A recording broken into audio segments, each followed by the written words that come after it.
Привет-привет! Меня зовут Людмила, и с вами Людмила Шпакова в потоке. Наш сегодняшний разбор называется так: что он думал о вас сегодня. И у нас будет 3 позиции. Выкладываю их перед вами. Пожалуйста, загадывайте ваших мужчин. Начнем мы, как обычно, с сигнификации, для того, чтобы вы узнали своего человека, да, что это именно он пришел на наш разбор. После сигнификации мы посмотрим, кто вы в его судьбе, кто вы для него вообще, то есть как этот человек вас видит. И, конечно же, да, разберем его мысли, что же этот человек о вас сегодня думал. Но так как у нас на канале, да, всегда все по-настоящему. Возможно такое, что человек не думал о вас. Да, ну, вы же понимаете, да, что клином на вас свет сходиться не должен. Поэтому в целом, если не думал о вас, если карта покажет, что он не думал о вас, посмотрим, о чем же человек думал. Итак, начинаем работать. Единички. Приветствую вас, кто к нам пришел. Человек, который очень сильно запутался от того, что он наворотил. Очень много всего человек сделал своими руками и сделал неправильно. Может быть, это касается и вас тоже, но по сути здесь разговор идет о том, что мужчина что-то натворил с деньгами. Или вложил какие-то не свои деньги, да, в сомнительное мероприятие, или вложил свои деньги в сомнительное мероприятие. Но ощущение такое: человек хотел быстро обогатиться, ну или же делал какой-то, знаете, задел на будущее, вложение во что-то, что когда-то должно было вырасти, да, например, там квартиры какие-то или нежилые помещения. Вот человек купил на стадии строительства и, допустим, ждал, что сдастся этот объект, и он заработает.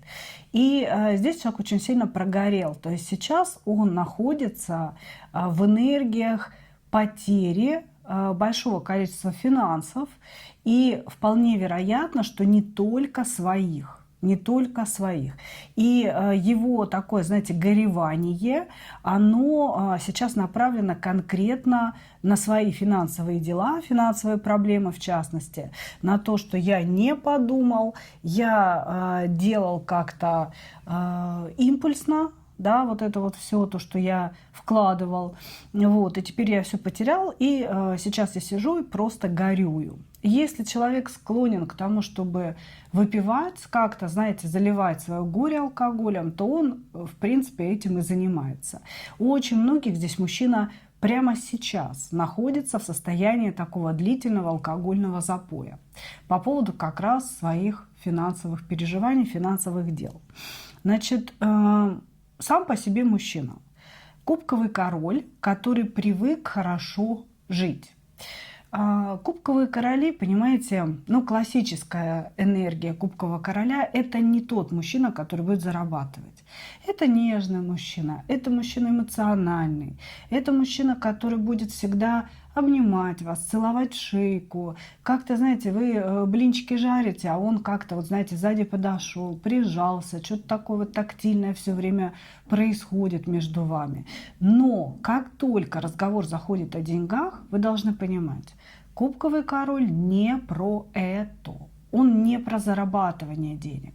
Это король, который мечтает наконец-то, чтобы его все оставили в покое, лечь куда-то в мягкое местечко, кроватку, диванчик, чтобы ему пузико чесали. Понимаете? А деньги, чтобы материализовались по мановению волшебной палочки. Вот. И здесь у нас кубковый король, который очень хочет хорошо жить, но за счет кого-то. Неважно за счет кого, за счет женщины или за счет, допустим, партнеров по работе.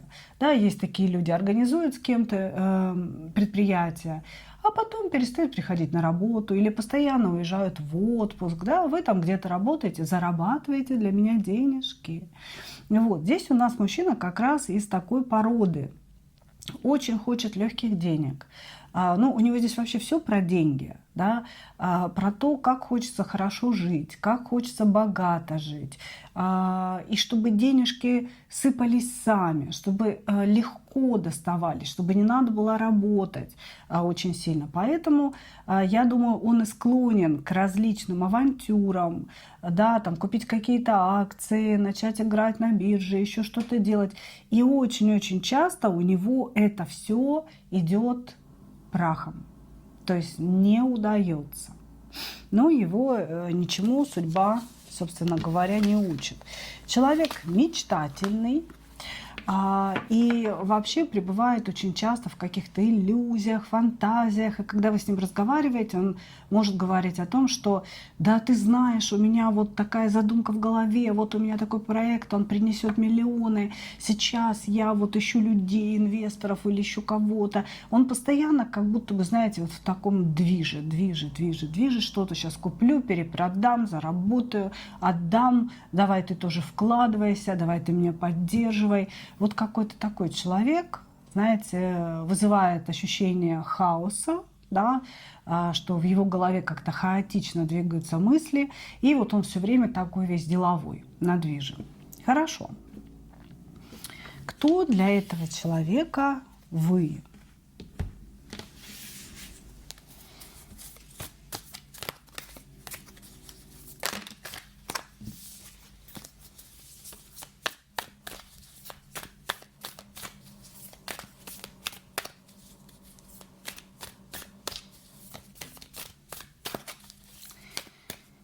Кто для этого человека вы?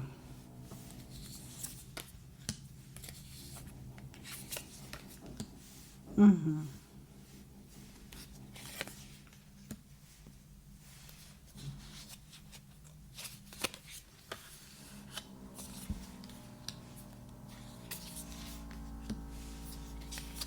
Женщина, которая заставила меня уйти, говорит он. Как будто бы вы его принудили или принудили к тому, чтобы он покинул ваши отношения. Вы его любовь. Ну, на самом деле, вы его любовь. Потому что двойка кубков, туз кубков, в принципе, говорят весьма определенные вещи. Здесь мужчина воспринимает вас как свою настоящую, единственную, взаимную любовь, которая не захотела жить по его правилам. По перевернутому магу здесь мужчина предлагал вам какие-то неудобные для вас отношения. То есть он пытался манипулировать своей любовью к вам, вашей любовью к нему, для того, чтобы добиться каких-то собственных целей. И, судя по всему, вы эти манипуляции раскрыли, в цели его, собственно говоря, вам до одного места. Идти с ним легко, свободно к его целям вы не захотели. И, как он говорит, вы его вынудили уйти. Или вы своим поведением его вынуждали закончить эти отношения. Или же напрямую, может быть, знаете, сказали ему: слушай, ну мне не нравится там быть третьей, например. Или мне не нравится, что твои родственники меня не принимают. Познакомь меня со всеми, да, представь меня, сделай меня официальной женщиной. То есть между вами здесь что-то такое, знаете, вот пролегло ваше несогласие с его требованиями. И мужчина говорит, что он вынужден был по вашему желанию, по вашему велению выйти из этих отношений. Десятка мечей, шестерка мечей, здесь все карты ухода, окончания. Вот. Но с этим окончанием, собственно говоря, любовь его не закончилась. То есть он говорит о том, что вы единственная любовь в его жизни, с которой он волею обстоятельств не может быть вместе. И вот эту волю обстоятельств выразили вы, потому что не согласились жить так, как он требовал от вас. Вот. Человек очень сильно по вам скучает. Здесь, кстати, у многих может сохраниться общение. То есть, знаете, допустим, была любовь, были любовные отношения, решили остаться друзьями, и никто никого не блокировал, да, есть возможность написать, потому что у него такая интересная тоска, как будто бы он знает, что в любой момент может вам написать. И его все время тянет это сделать, но как будто бы он себя останавливает. Понимаете, типа, ладно, все, выдохни, да, отойди от телефона, ничего ей не пиши, переключись на что-то другое, ты ей не нужен, она сказала свое окончательное нет и так далее. То есть у него все время какой-то вот такой вот момент присутствует. Хочу ей написать, хочу вот двинуться, да, как бы в ее сторону. Хорошо, давайте посмотрим, что же он думал о вас сегодня.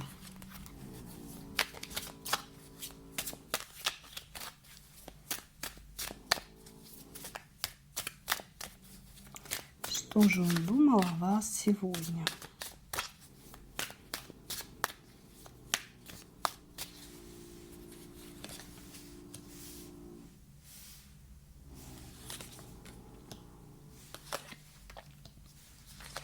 Ну, он, в принципе, говорит, я каждый день своей жизни, который последовал за точкой, за расставанием, я думаю об этом расставании. Соответственно, и сегодня, он говорит, сегодня, как и каждый день. Сегодня, как и каждый день. Ну, о чем он думал? Он думал о том, что вы обижены. И знаете, как интересно, обижены, потому что его неправильно поняли, обижены, потому что его до чего-то довели, да, то есть он мог высказаться как-то в вашу сторону не очень лицеприятно, и, соответственно, ну вот как бы она меня заставила это сказать, или я сказал не то, что думал, и она должна была это понять, она не должна обижаться на это, то есть вот какая-то такая история здесь в мыслях. Думала о том, что вы ушли, о том, что точка между вами, и о том, что из-за этой точки его личное счастье невозможно. То есть вас нет, значит нет счастья. Вот как-то так, да, если упростить. Вот. Думала о том, что вы его очень сильно бесите. Бесите своей несгибаемостью, тем, что у вас есть принципы, у вас есть какая-то позиция определенная, и вы ради него эту позицию не хотите нарушить. То есть вот это вот он типа, ну как, она же тоже меня любила, или она же тоже меня любит, или говорила, что любит, и как она может вот так вот себя вести, быть такой жесткой, быть такой холодной, да, и не идти ни на какие компромиссы.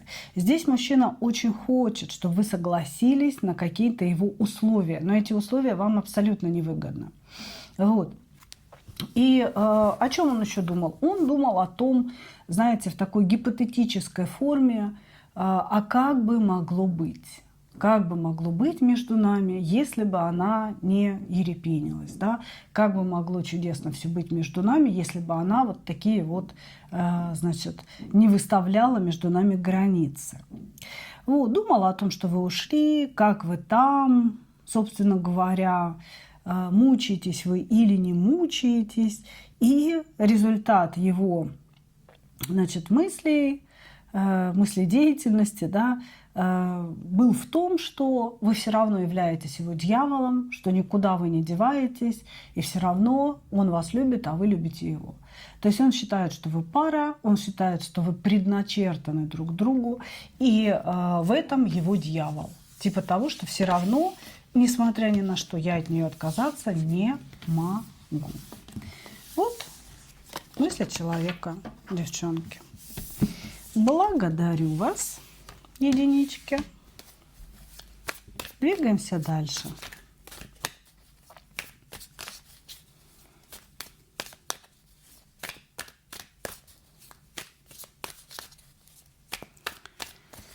Двигаемся дальше. Двоечки. Двоечки. Угу. Здесь у нас треугольник.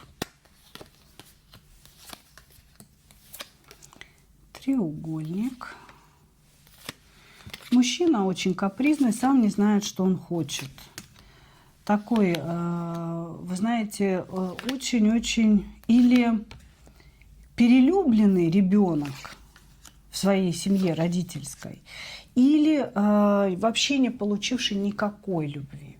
Потому что здесь у человека жесткая потребность в том, чтобы его любили, его прощали, под него ложились и всегда, вот всегда просто гладили его по шерстке. Он совершенно не приемлет никакой критики, никаких, знаете, слов о том, что он, оказывается, может быть неправ.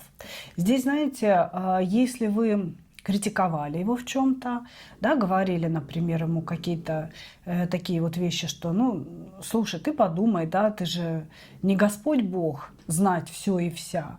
Осекали его в чем-то. Мужчина, знаете, какую реакцию мог давать? Он мог просто замолкать. То есть вы ему что-то сказали, а он молча сидит и смотрит, и буравит вас взглядом. Если вы ему что-то сказали в переписке, то все, переписка просто прерывалась, он выходил из чата. Ни до свидания, ни какого-то блока, ни я обиделся, без объяснений. Здесь человек как будто бы замирает в воздухе. То есть вот он замолкает так, что вот, чтобы мало не показалось никому, понимаете? Вот, значит, мужчина не может справиться с какими-то пороками своими, и он все время их пытается оправдать. Это может быть алкоголизм, это может быть наркомания, это может быть игромания, может быть походы по женщинам, да, какого-то легкого поведения. И он все время, вы понимаете, он эти пороки выносит на поверхность, он их не скрывает, и все время пытается оправдать себя, говоря, все мужики такие, мы все полигамные, ты должна это все терпеть, я же возвращаюсь к тебе. Ну, погулял я, ну, повставлял я там свой жезл в разных представительниц женского пола, но я же вернулся к тебе, и выставляя это как собственную заслугу, понимаете? Или, допустим, да, я бухаю там неделями, месяцами, а ты что, не можешь меня поддержать? Почему ты не составляешь мне компанию? Понимаете? То есть здесь мужчина как-то, он склонен к порочности, такой серьезной, знаете, которая мешает жить, по большому счету, тем, кто с ним рядом находится. Вот. Но при этом он склонен оправдывать свою собственную порочность и выставлять это как некое такое достоинство. Понимаете? Вот. Дальше. Очень умеет, да, и делает это очень часто, давит на жалость. То есть у него здесь два метода влияния на женщину. Это давление определенное при помощи собственного авторитета, да, ну вот как я и сказала, да, все мужчины полигамны, что ты этого не понимаешь, ты должна это просто принять, то есть это давление. Если вы не продавливаетесь путем давления, человек начинает сразу строить из себя жертву вашу. Причем, да, зачем ты опять меня унижаешь? Ты что, не знаешь, какое у меня было детство? Меня не хотели родители, я родился вообще случайно, где-то в подворотне. Мать никогда не брала меня на руки, и вот тут еще ты. То есть, понимаете, какие-то не связанные с вами события начинают идти в ход, да, собственно говоря, для того, чтобы победить. Для того, чтобы победить в споре, для того, чтобы победить вот в каком-то взаимодействии с вами. Вот, значит, вот такой мужчина. Манипулирует молчанками. Человек, который может уходить в длительные молчанки, в длительное игнорирование вас, а потом появляться из ниоткуда, говоря, что ну, просто у него там депрессия была. Или вообще ничего не буду тебе объяснять, да. Вот я вернулся и просто радуйся тому, что я вернулся. Как-то так. Ну хорошо, кто вы для него?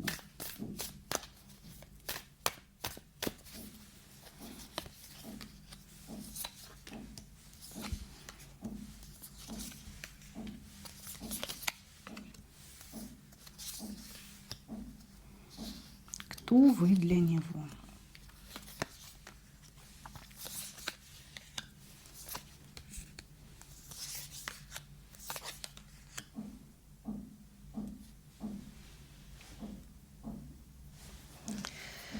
Так, кто вы для него? Женщина, которая вогнала его в трансформацию и обнулила какую-то его предыдущую личность. Как-то так. Короче говоря, мужчина здесь планировал с вами длительные, серьезные отношения. Для кого-то это будет брак, для кого-то это будет брак. И, понимаете, а для кого-то это будет как бы второй брак. То есть, если треугольник, который нам показывают, это женатый мужчина и свободная вы, да, то здесь мужчина хотел вас как будто бы взять второй женой, такой неофициальной, да.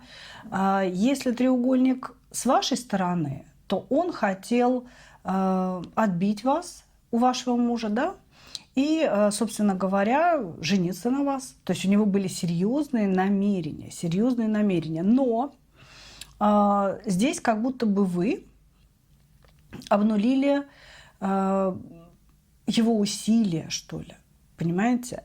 То есть, безусловно, вы человек, из-за которого он стал меняться. Он стал осознавать какие-то важные вещи, которые до вас не осознавал. Да? То есть вот доходить до чего-то в своем мозгу, понимать что-то важное для себя. Вот. Но он говорит, что эта трансформация, она была остановлена каким-то обнулением. Как будто бы вы однажды просто сказали, что между вами все кончено. Или что вы так не хотите. Что больше так не будет, например. Вот. Может быть, обнуление здесь касается не какого-то расставания или каких-то ваших принципов, да?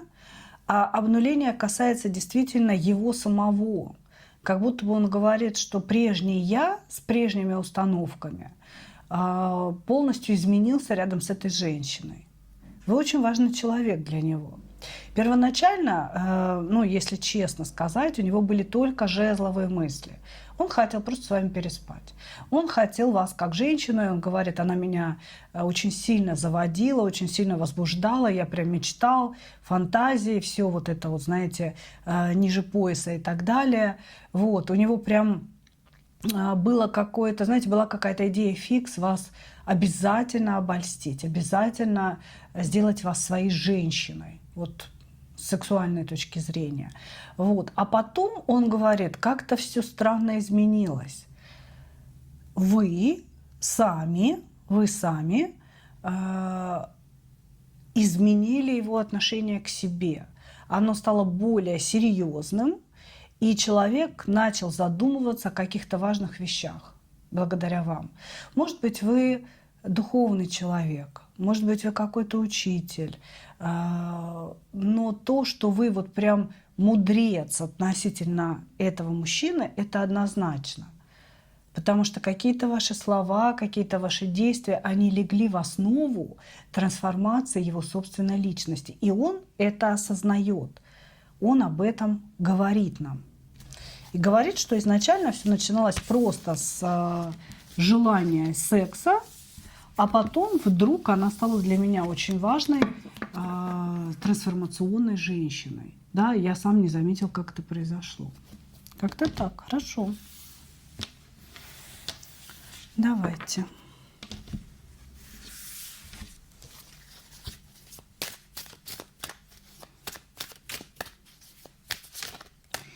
Посмотрим, о чем он думал сегодня, да? Что он думал конкретно о вас.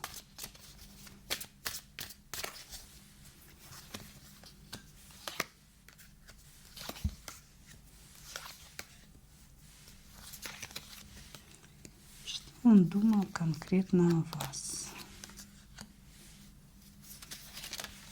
Скучал.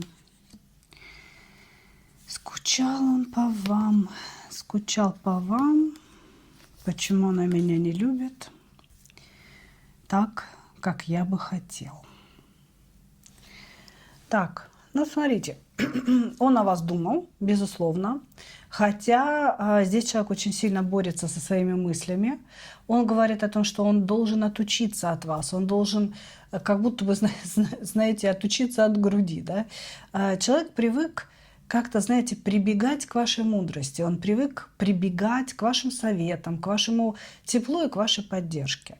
И вот сейчас он пытается отучить себя опираться на вас. Как будто бы, когда у него возникает какой-то вопрос или проблема, первое, что он думал раньше, да, это так, все, сейчас ей напишу, сейчас у нее спрошу, сейчас ей позвоню, сейчас приеду. Да? То есть он как будто бы опирается все время на ваше мнение.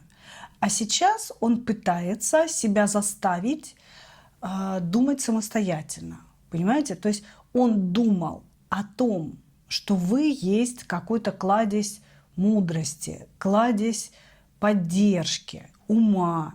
Но сейчас он не имеет права вам звонить, писать, и надо себя сдерживать. Вот об этом он думал. Думала о том, что вы должны как-то к нему первое проявиться. Тут, понимаете, нигде особенной ссоры я не вижу, да, но подразумевается, что, наверное, вы все-таки не сильно хорошо общаетесь с ним или не общаетесь вовсе. Потому что он ждет от вас какого-то первого шага. Он говорит, ну, она должна первая проявиться, она должна первая позвонить, поэтому я себя сдерживаю. Я бы сказала так, человек очень хочет проявиться в вашу сторону, но всеми вот фибрами своей души себя удерживает. Дальше, о чем он думал? Он думал о том, что он очень сильно вас ревновал. То ли он вас где-то видел, и вы очень красивая, то ли он увидел, что вы откуда-то приехали, но ему не позвонили, понимаете? И опять же, да, какая-то такая красивая, наполненная и так далее.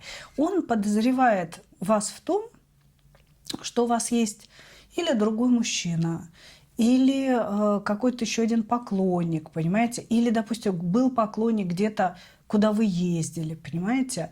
И он вот из вашей наполненности, из вашей красоты, из вашего внешнего вида, такого удовлетворенного, делает вывод, что ему есть кому вас ревновать. Вот как-то так, понимаете?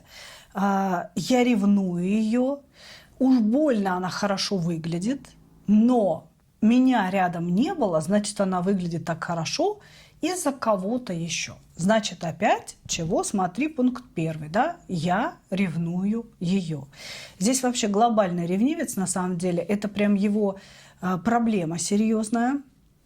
То есть человек, который, вот он прям жестчайший собственник, он может разрушить отношения из-за своей такой патологической ревности. Вот прям патологической. Он будет ревновать вас там, где вообще, ну, на пустом месте, да, где вообще ничего не было. Где даже некуда посмотреть и некуда подумать. Но тем не менее. Что он еще думал? О том, что он очень сильно скучает, о том, что с вами не работают какие-то его уловки, какие-то манипуляции. Вы никогда не делаете так, как он ждет. И это его, конечно же, очень бесит, я бы так сказала. Вот здесь вообще человек такой, знаете, интересный. То он злится на вас, психует, то он злится на себя, психует, то он сидит как щеночек, ждет, когда же вы напишете, то он, допустим, швыряет этот телефон, не написала, ну и пошла-то в одно место. То есть вот такое, знаете, вот его как будто бы немножко подколбашивает. Ну вот так, вот такие мысли, двоечка, мои дорогие. Благодарю вас. Двигаемся дальше.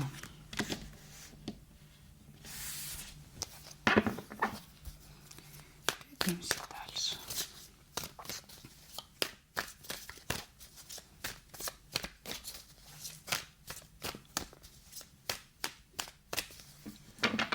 Троечки. Приветствую вас. Кто к нам пришел? Угу.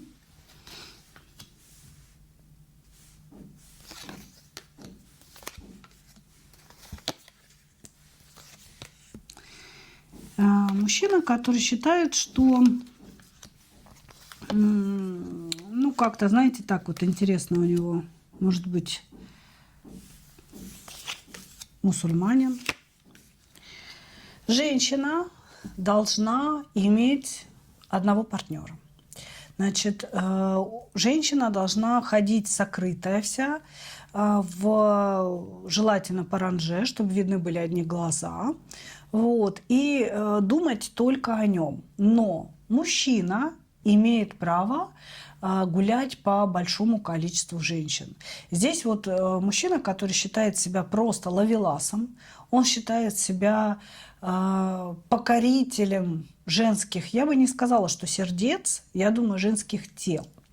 Он вообще, если честно, четко разделяет женщин, которые для семьи, то есть это женщина-жена, от женщин для постели. Он считает, что вот есть большое количество женщин для постели, с которыми он будет спать и которым он ничего не обязан объяснять. Да? Вот они просто идут такими, знаете, как бы потоком идут они.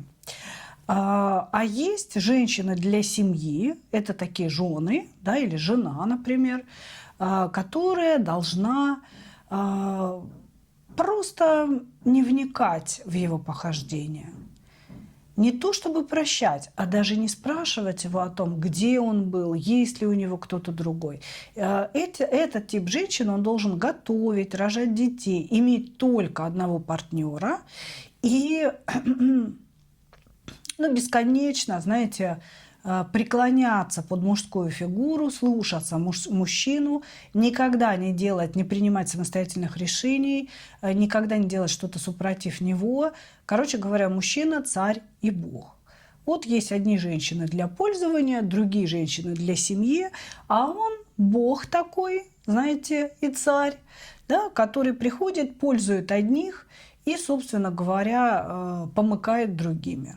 Очень такое высокомерное, снисходительное отношение к женщине, где женщина вообще не воспринимается как человек, как душа. Да? Женщина – это вот некое такое, знаете, домашнее животное, скажем так. Очень грубое такое здесь отношение. Грубое, некрасивое, жесткое, с моей точки зрения, неприемлемое. Вот. Мужчина может быть женат, может, знаете, как интересно тоже показано, работает, зарабатывает какую-то сумму денег. По сегодняшним дням это такая усредненная, для кого-то даже маленькая сумма денег. Но он считает, что он очень крут. Он считает, что он победитель по жизни, что он очень хорошо зарабатывает. А женщина, она вообще должна не пятюкать. Она должна быть довольна халатиком одним. Понимаете, купил халатик, все. 10 лет поклонов бесконечных за этот халатик. Тут вот очень странное какое-то такое отношение вообще и к женщине, и к себе. Себя он возвеличивает в любом случае. Зарабатываю я отлично. Я великий человек. Я сделал все, что хотел в этой жизни. Родил сына, посадил дерево, построил дом. Я абсолютно самодостаточен. Вот как-то, знаете, свое собственное «я» он ставит во главу вообще угла своей жизни. Вот. Такой вот мужчина. Может быть, кстати, далеко от вас, может находиться вообще в другой стране. Вы действительно можете быть христианкой, он может быть мусульманином. И я думаю, что вы вот эти его какие-то странные взгляды, да, такие, вы их совершенно не можете ни понять, ни принять. Они очень жесткие, и они глубоко проросшие в этом человеке. То есть это не то, что можно переделать или перевоспитать. Нет, это не то. Давайте смотреть.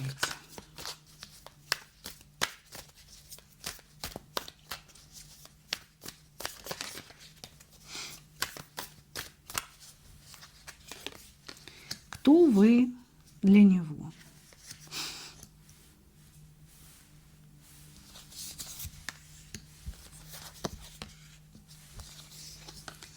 Кто вы для него?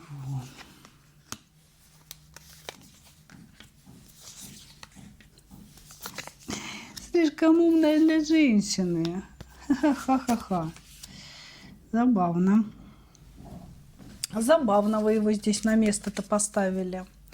Ну, во-первых, он говорит о том, что вы его женщина. Знаете, я вам что хочу сказать. Здесь мужчина, каждую женщину, на которую он обратил внимание, которая ему оказала знак внимания, да, он сразу считает своей. Поэтому вы сильно тут булочки не расслабляйте, что все, он меня считает своей женщиной, значит, я буду тут веревки крутить. Нет, нет, нет. Это не про эту.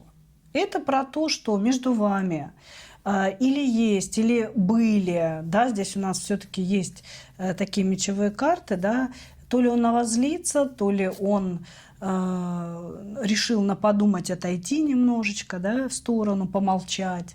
Мужчина этот воспринимает так. У вас были отношения или есть отношения, даже если это просто переписка. Значит, вы его женщина. Все. Понимаете? То есть не с позиции, что я такой весь влюбленный, я ее выбрал, а с позиции того, что я ее записал в общий список других женщин.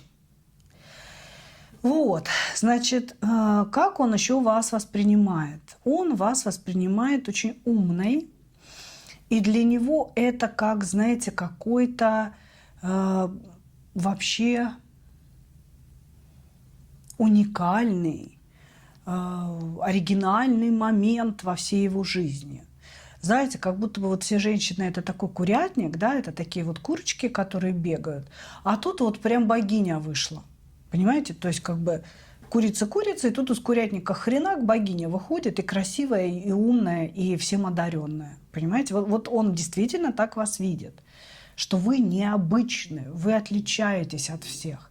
Опять же, если он живет где-то в достаточно бедной мусульманской стране, там вполне определенное отношение к женщинам. И, собственно говоря, он вырос в этом, может быть, воспитан в этом. Когда он общается с женщиной с другой страны, да, европейкой, допустим, у которой совершенно другие взгляды, да, на равноправие, на то, что женщина должна учиться, образовываться, да, то есть вот он удивлен вами. Он удивлен вами, что вы не такая, как те, кого он знал. Вы очень не похожи именно умом. Она умна, говорит он. Слишком умна для женщины, да, для того, чтобы быть женщиной.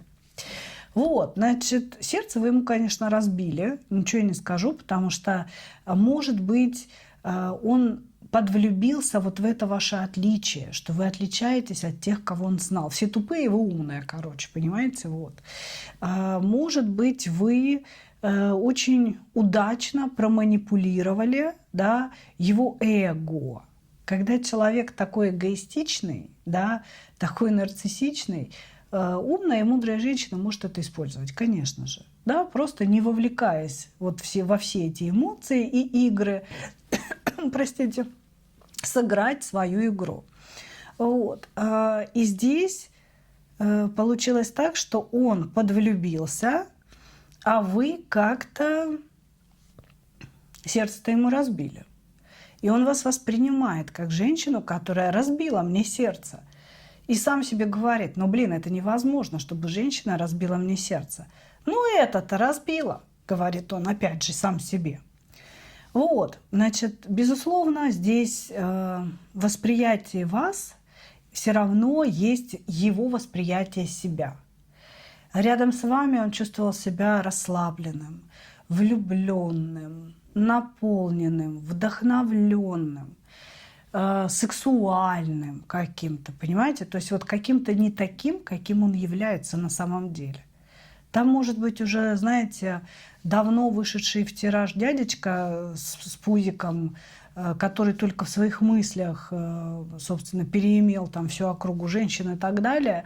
Вот. А тут рядом с вами он как будто прям крылышки расправил. И такой вот я весь и жезловый король, и кубковый король. И то я могу, и это могу. Вот прям он как-то себя рядом с вами очень хорошо чувствовал. Прям императором настоящим. До кучи к королям. Хорошо. Давайте посмотрим его мысли в вашу сторону.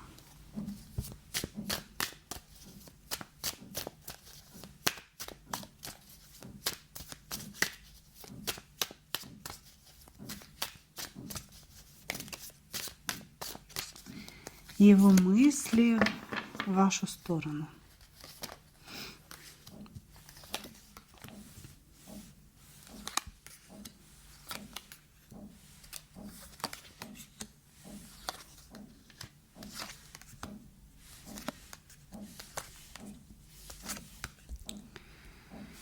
Что он думал о вас сегодня? Ах ты ж стерва, думал он. Ах ты ж вот. И все самые такие ругательно-любительные эпитеты. Значит, что такое ругательно-любительные? Очень сильно хочется к вам. Очень сильно хочется к вам, этому мужчине. Хочется и в физическом смысле прижаться, уткнуться, посексовать. Хочется и в человеческом смысле уткнуться куда-то под мышку, понюхать, пообнимать, полежать, помолчать. Хочется поговорить, хочется послушать, что вы скажете. То есть вот хочется всего, но есть у всего этого препятствия. У кого-то большое расстояние, у кого-то то, что вы, допустим, поругались, у кого-то то, что вы не понимаете друг друга, да, на многие вещи у вас разные взгляды. Вот. Есть препятствия, и это бесит. Понимаете, с одной стороны, в мыслях очень много желаний приехать к вам, увидеть вас, пообщаться с вами, пообниматься с вами, поцеловаться и все остальное. Значит, а с другой стороны, бесит препятствия, бесит то, что это невозможно, бесит то, что вот прям сейчас, прям здесь и сейчас, да, как бы получить вас возможности нет. Мужчина очень капризный. Он привык, вот как-то, знаете, захотел, увидел, получил. Понимаете? То есть вот у него какая-то такая позиция. А у вас нет возможности получить прямо сейчас. И он говорит, да елки-моталки, как будто бы, знаете, вот прям конь копытом бьет, ей-богу. Вот.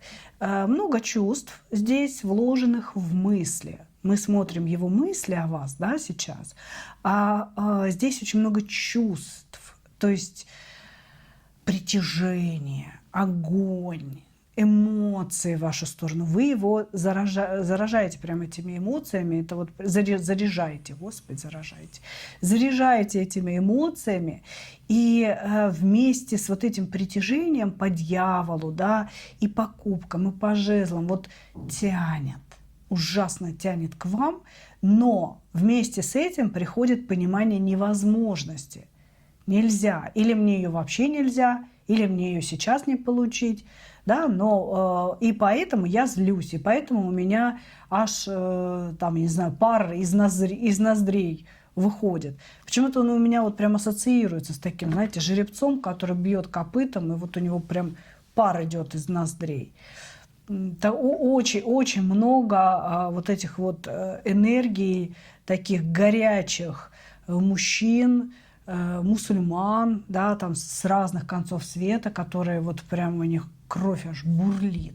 У него там уже может не работать ничего, да, как бы, а кровь все еще не успокоилась. Вот, значит, и все это в мыслях о вас.